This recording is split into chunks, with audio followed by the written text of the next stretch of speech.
Enlevez la bâche.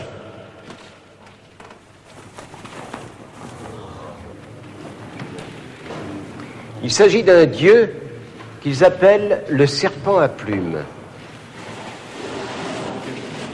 Quetzalcoatl. Et ils l'adorent? Oui, dans tous leurs temples. Des temples qui dégagent une affreuse odeur de charnier. Voici les monstres devant lesquels ils se prosternent. Devant lesquels les prêtres, si on peut employer ce mot, ouvraient la poitrine des hommes vivants d'un coup de couteau en pierre et y plongeaient la main pour arracher leur cœur saignant.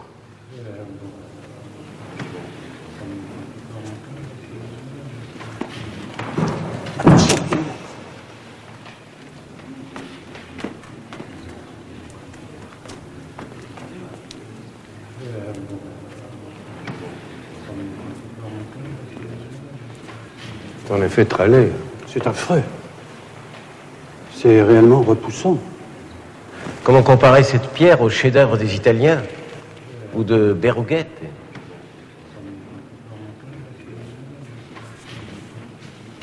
Et ils tiennent ceci pour de la belle sculpture. Éminence, ceci n'est qu'un exemple, un fragment. Il faudrait voir l'ensemble.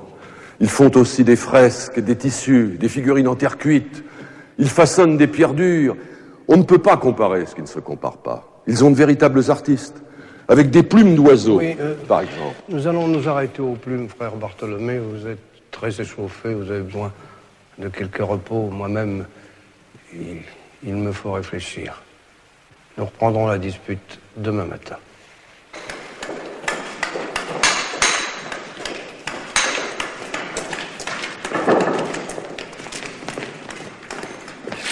Qu'est-ce que vous faites là?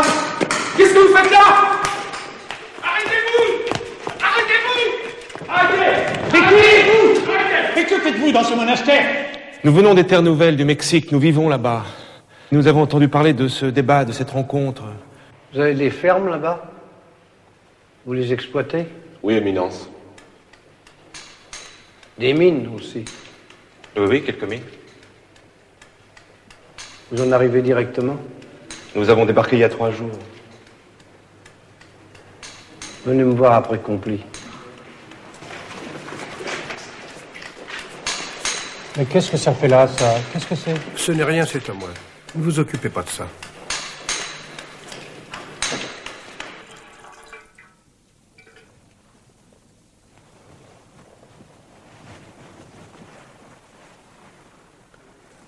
Je suppose que vous vous inquiétez pour vos exploitations, pour vos revenus. C'est pour ça que vous êtes ici. C'est normal. C'est humain. Si Dieu a placé de l'or dans la terre, c'est bien pour que nous le trouvions et que nous l'utilisions. Mais n'allez pas croire que Rome ne soit pas informée de ce qui se passe. Nous avons envoyé des émissaires secrets. Nous avons leur rapport précis. Éminence, notre situation n'est pas facile. Il a fallu faire de gros efforts pour mettre la terre en culture. Le pays est rude et hostile. Moi, j'ai un frère qui est mort. Et les Indiens n'aiment pas travailler pour nous. Ils préfèrent quelquefois mourir, c'est vrai. Mais la vie d'un homme n'est rien pour eux, alors. On dirait qu'ils se tuent pour passer le temps. Je suis pas sûr que quand on est mort, le temps passe plus vite. Nous faisons tout ce que nous pouvons pour eux. Nous les soignons, nous leur montrons nos outils, nous leur apprenons la langue. Mais naturellement, on s'inquiète. Si nos conditions doivent changer, si ce qu'on nous a dit n'est plus vrai. Vous êtes de bons chrétiens? Certainement, Éminence.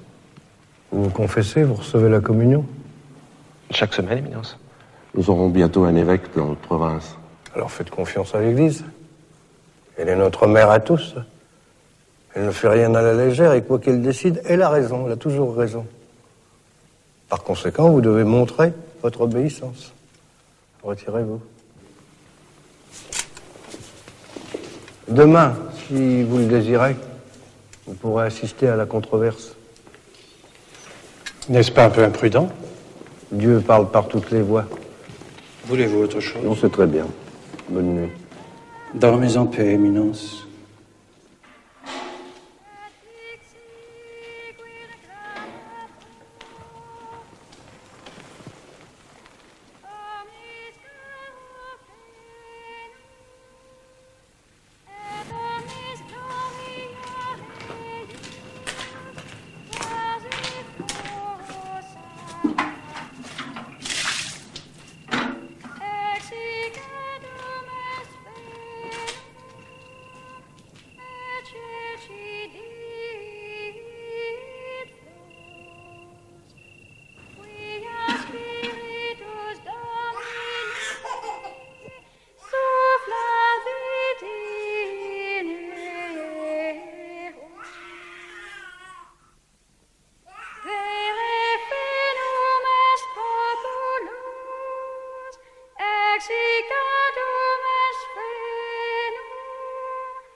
Que la lumière du Seigneur soit avec nous, aujourd'hui comme hier.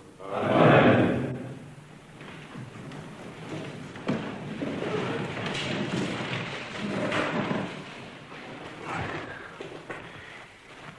Hier, le professeur Sepulveda nous a gratifié d'un joli coup de théâtre. En produisant son serpent à plumes, il a obtenu son effet. Aujourd'hui, c'est à mon tour de vous présenter ma surprise. Je me suis longtemps demandé quel serait le meilleur moyen pour décider en conscience. Et j'ai finalement choisi de faire venir ici, en Espagne, quelques spécimens de cette espèce indienne. Il m'a semblé que, les ayant sous les yeux, nous serions plus à l'aise pour les examiner longuement et voir s'ils sont ou s'ils ne sont pas semblables à nous. Qu'ils entrent maintenant. Éminence, vous avez envoyé une mission là-bas? Oui, ça m'a pris des mois.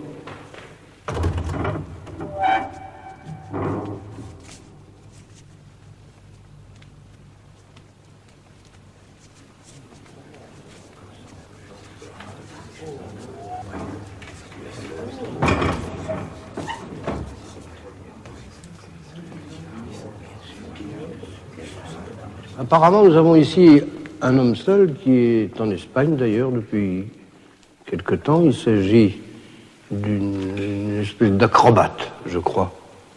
Et puis une famille, le père, la mère, un enfant. Leur nom est trop compliqué, je ne peux pas le lire. D'ailleurs, ça n'a pas d'importance. Ils arrivent de Mexico. Nous allons les examiner sans partialité. Frère Emiliano, qui a appris leur langue, pourra nous servir d'interprète.